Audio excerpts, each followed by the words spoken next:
Hey folks, so I came across an article on TechCrunch today, although I believe it was published last week, and it was talking about how the major players in the LLM or the AI space, OpenAI, Anthropic, Microsoft, and Google, how they're forming their own regulatory body to oversee the development of what they call safe AI or frontier AI, whatever you want to call it, right?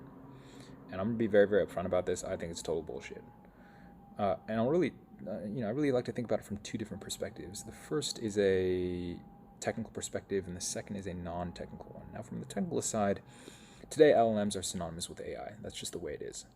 And they're trained most commonly with RLHF, reinforcement learning from human feedback. And instead of, let's say, training on labeled data or fine tuning on labeled data, they actually use what should be human preferences to fine tune a model. But that fine tuning is not done across task completion. You're not training a model to, let's say, go out order a pizza for you.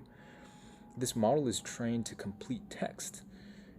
That versus what we consider to be AI agents today, there's still so much research, probably decades of research that needs to be done to get to a place or to get to a state of AI where there's the capability that it could do some harm to humans.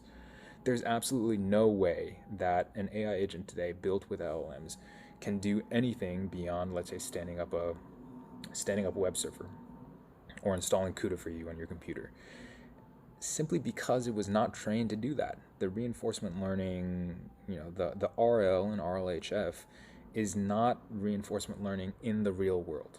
Okay.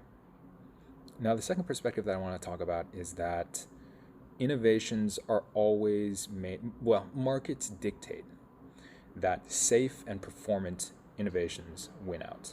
I won't dive too deep into this. I imagine a lot of you are probably going to argue with me on this, but I'll just give you an example, right? The internal combustion engine for vehicles, for automobiles. And I believe the first one was actually created by Carl Benz, either in 1888 or 1890. Don't quote me on that.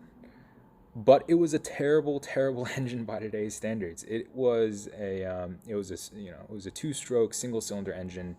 It was unsafe. The emissions were terrible, and it would not pass any of the safety or emission standards today, right?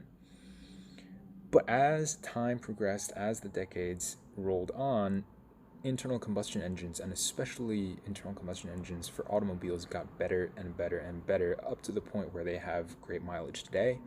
They're extremely safe and reliable, to the point that, if you look at, for example, a lot of these, if you look at a lot of modern engines, they can run for, tens, maybe even hundreds of thousands of miles on the road without breaking down, right? Depending on depending on the engine itself.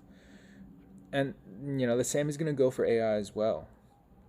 The market will dictate that safe and performant AI, or large language models, whatever you want to call it, are going to win out in the long run. I really don't see why there's so much fear today. I think, having been through many hype cycles, I don't see why there's so much fear today about where AI has come from and where it's going to be going. We've seen a hype cycle in, I want to say, 2013, 2014, around that time, another one around when Transformers came out, 2018, 2019, and another one today with these autoregressive language models. And folks, AI is not here to take your jobs. AI is not here to take over the world. That's just the way that it is. All right. But yeah, that's all I want. That's all I have for today. And I'll see you next week.